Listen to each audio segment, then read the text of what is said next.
മൂന്നാർ പഞ്ചായത്ത് നായകളെ കൂട്ടത്തോടെ കൊന്നു കുഴിച്ചു മൂടിയതായി പരാതി.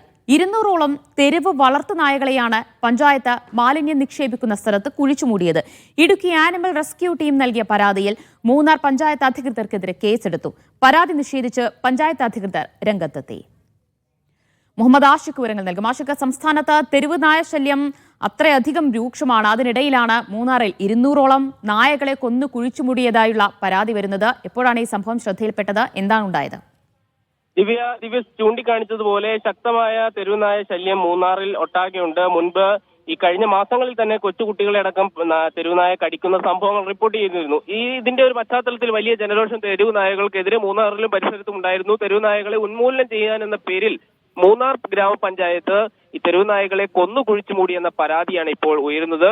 മൃഗസംരക്ഷണ സംഘടനയായിട്ടുള്ള ആനിമൽ റെസ്ക്യൂ ടീം എന്ന പേരിലുള്ള സംഘടന മുഖ്യമന്ത്രിക്ക് നൽകിയ പരാതിയുടെ അടിസ്ഥാനത്തിൽ ഇപ്പോൾ മൂന്നാർ ഗ്രാമപഞ്ചായത്ത് അധികൃതർക്കെതിരെ പോലീസ് കേസെടുത്തിട്ടുണ്ട്. ഏതാണ്ട് 200ഓളം പട്ടികളെ ഈ ഗ്രാമപഞ്ചായത്തിന്റെ വേസ്റ്റ് ഡംപ് ചെയ്യുന്ന യാർഡിൽ കൊന്നു കുഴിച്ചുമൂടി എന്നുള്ള പരാതിയിന്മേലാണ് ഇപ്പോൾ കേസെടുത്തിട്ടുള്ളത്. എന്നാൽ ഇതിൽ പ്രതികരിക്കാൻ ഗ്രാമപഞ്ചായത്ത് അധികൃതർ തയ്യാറായിട്ടില്ല. സംഭവം പോലീസ് അന്വേഷിക്കട്ടെ, നടപടിയെടുക്കട്ടെ എന്ന നിലപാടാണ് ഗ്രാമപഞ്ചായത്ത് അധികൃതർ സ്വീകരിച്ചിട്ടുള്ളത്. ഈ തെരുവ് നായകളെ നിയന്ത്രിക്കാൻ വേണ്ടി കൊലപാതകം നടത്താൻ പാടില്ല എന്നുള്ള നിലപാടിലാണ് ഇപ്പോൾ ഈ പരാതി നൽകിയ സംഘടനയും നിലനിൽക്കുന്നത്.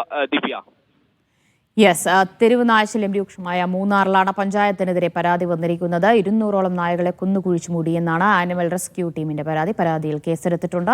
വിശദാംശങ്ങളാണ് മുഹമ്മദ് ആഷിഖ് നൽകിയത്.